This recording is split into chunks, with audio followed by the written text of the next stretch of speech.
is a Sanskrit word that means action and refers to the universal law of cause and effect. In simple terms, karma describes how our actions, thoughts, and intentions influence our lives and our future experiences. It is like the idea that every action has a reaction. Many people think that karma is something very esoteric, mystical, new age, or hippie, but in reality it refers to action and consequence. And we see it everywhere. Everything has causes and consequences, right? We see it very clearly with fruits. You plant a seed and a tree grows.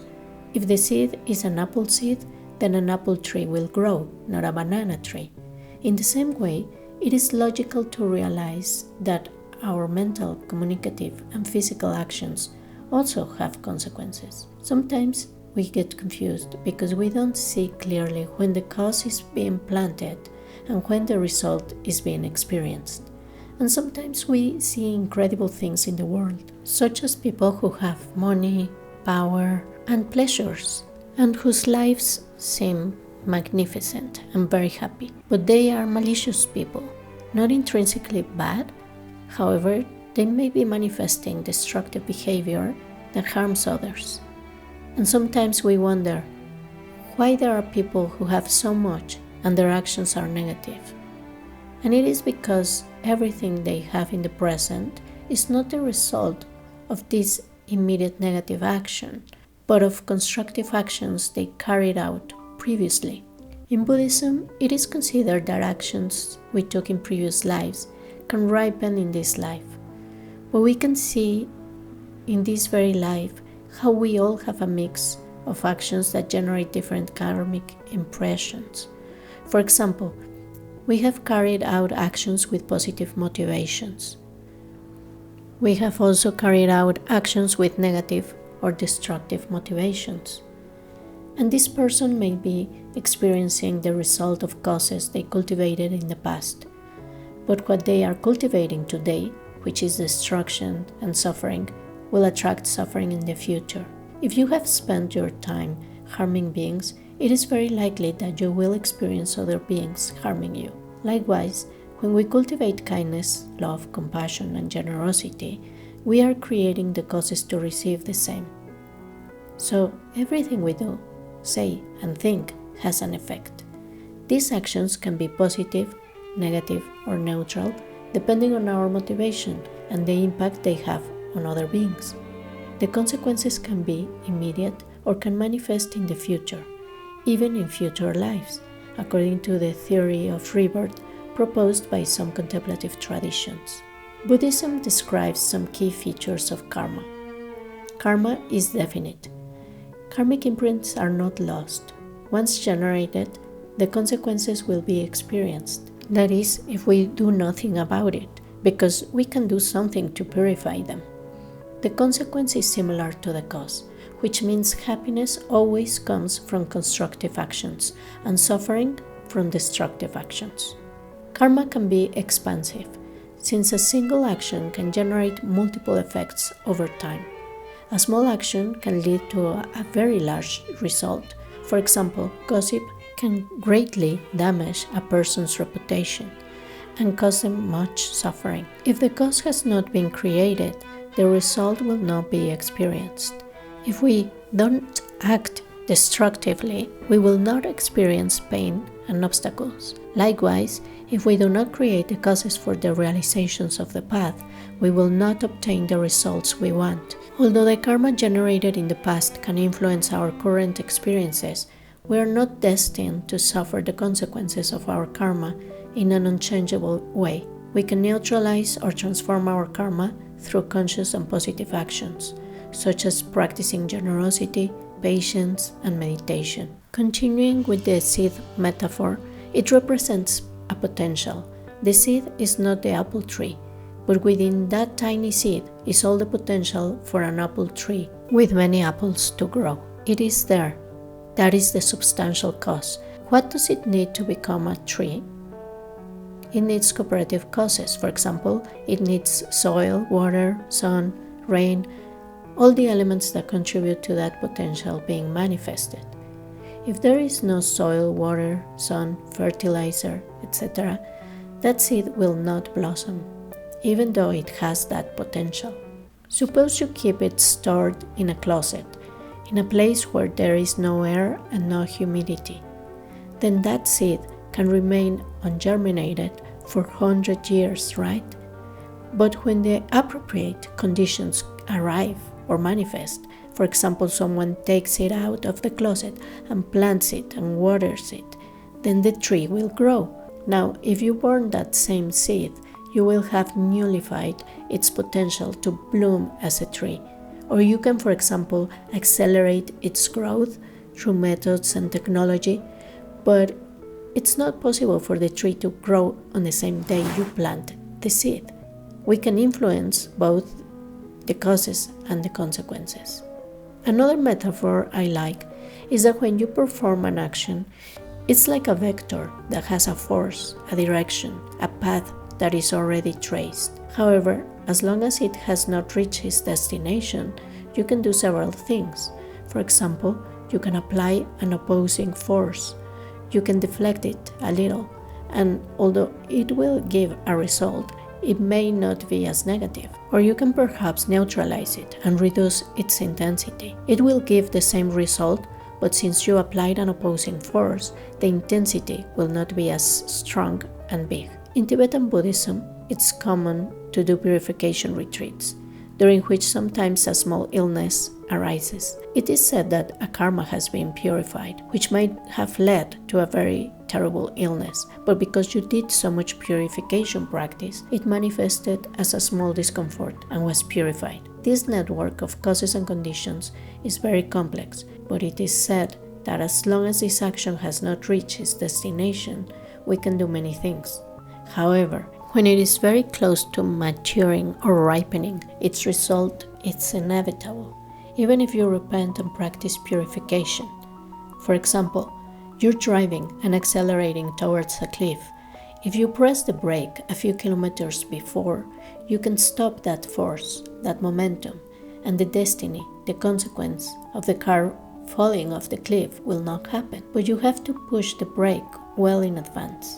However, if you press the brake when you're already about to fall off, it doesn't matter how hard you press it, the car will fall. It's a consequence of having too much inertia, and there's nothing you can do. You will experience the result of that action. In the tradition of Tibetan Buddhism, it is said that it's possible to make that purification if you apply the 4 opponent powers, not if you apply one, but you have to apply all 4.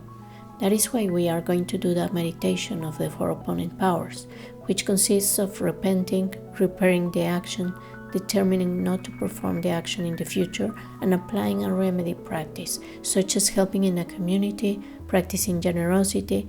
And there is also a practice in Vajrayana Buddhism where we visualize our primordial mind manifesting as a white Buddha that fills us with purifying nectar while reciting the mantra of the 100 syllables. This meditation is effective because you are using your body, your mind, your speech together at that moment with the intention to purify an action, and then you dedicate the practice and generate the intention not to relapse into those actions, and all that helps. You can believe it or not, but the important thing is to see what effect it has on your life. You can, for example, say, well, I'm going to stop cultivating destructive actions of body, speech, and mind and cultivate constructive actions for a while and see if it has any positive effect on my life. Always check that your motivation is constructive. I'll share something personal. Several years ago, when I was at Kopan Monastery in Nepal, I decided to do the 3-month Vajrasattva purification retreat, and it was incredible.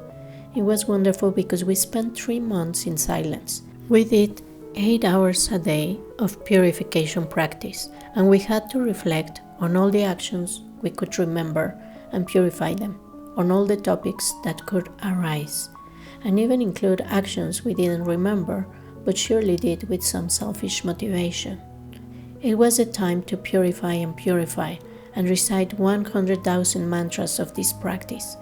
Something incredible really happens when you spend so many hours doing this practice. First, You enter a state of concentration where your object of meditation is both the visualization and the mantra. Second, in your dreams, you wake up and you're reciting the mantra and doing the practice. You are so habituated that you begin to have what are called purification dreams, where you dream that things in your life are getting fixed. Dreams with the nectar, dreams with many things that symbolize purification.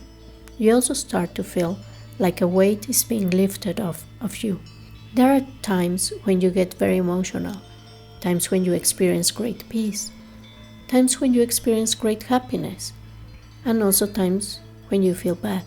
It's also difficult because you spend hours and hours sitting in the meditation posture, reciting the mantra and in silence, without stimuli, without the internet, feeling cold, and although you have the support of the group, it's difficult.